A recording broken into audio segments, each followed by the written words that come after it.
Hi everyone, and welcome back to my book study on The Sum of Us, What Racism Costs Everyone and How We Can Prosper Together by Heather McGhee.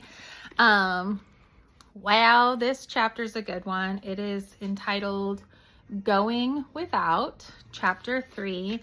This chapter is so good that I'm literally going to split it into parts, and the first part I'm going to do today is on 4 pages of information. But it's so good. So here we go. So this chapter really hits close to home for me, and I know that it's going to resonate with those people that are around my age and those people a little bit younger. The chapter starts with the discussion about college and the debt that's associated with college. And quite frankly, this whole chapter just makes me feel disappointed, frustrated, pretty much enraged. Some history about this topic. In the 1860s, the idea of free or affordable college in each state is encouraged by the federal government. Land, albeit stolen from indigenous people, was offered to each state, giving out more than 10 million acres of land for the specific purpose of building higher education programs or selling to already existing higher education institutes. For about 100 years, the idea of building higher education is a key part in the United States programs like the GI Bill, which helped World War II veterans pay for college, although this leaves the majority of Black veterans out. To give you an idea of how we know it was so important is because in 1976, state governments provided $6 out of every $10 of the cost for students attending public colleges.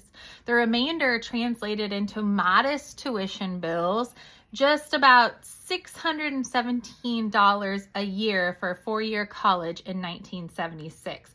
And to make it better, a student could even receive federal Pell Grants for as much as $1,400 against that and living expenses. From an average of inflation calculators that I found online, the highest estimated equivalent in today's dollars would be about $3,500. So finding about $870 a year for college is something that an 18-year-old could do right now. That's saving less than $17 a week. Depending on where you work, that might be just a little bit more than 1 hour of work for you.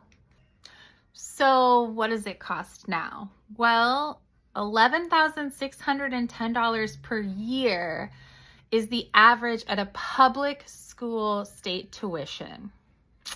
That's not any additional expenses or anything. That's just tuition. So if you wanted to go out of state, you're looking at more like $30,000 per year.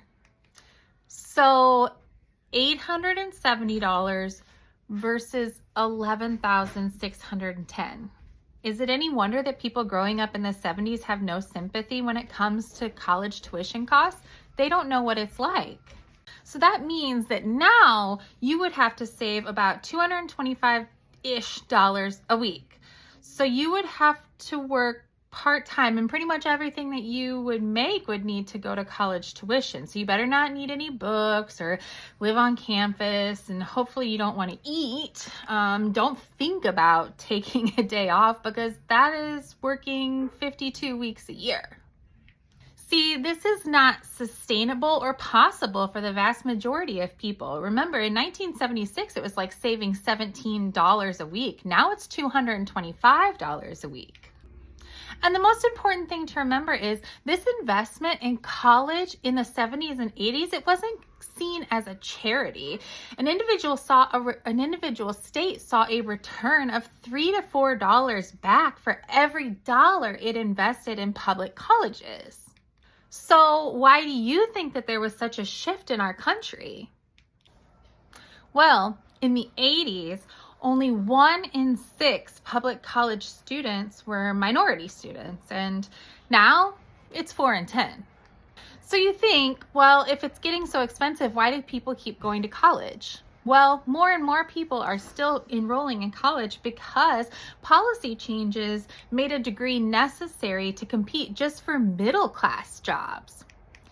The average public college tuition has nearly tripled since 1991, helping bring its counterpart, skyrocketing student debt, to the level of 1.5 trillion in 2020. This represents an alarming stealth privatization of Americans' public colleges. Direct quote. Student loans give people the opportunity to go to college, but people end up paying on average 33% more than they borrow, sometimes double-digit interest on private loans. So why is all of this information in a book about race? Well, 8 out of 10 Black graduates have to borrow, and at a higher level than any other group. McGhee states that she's 40 and she's still paying her loans back. Did you also know that white high school dropouts have higher average household wealth than Black people who've graduated from college?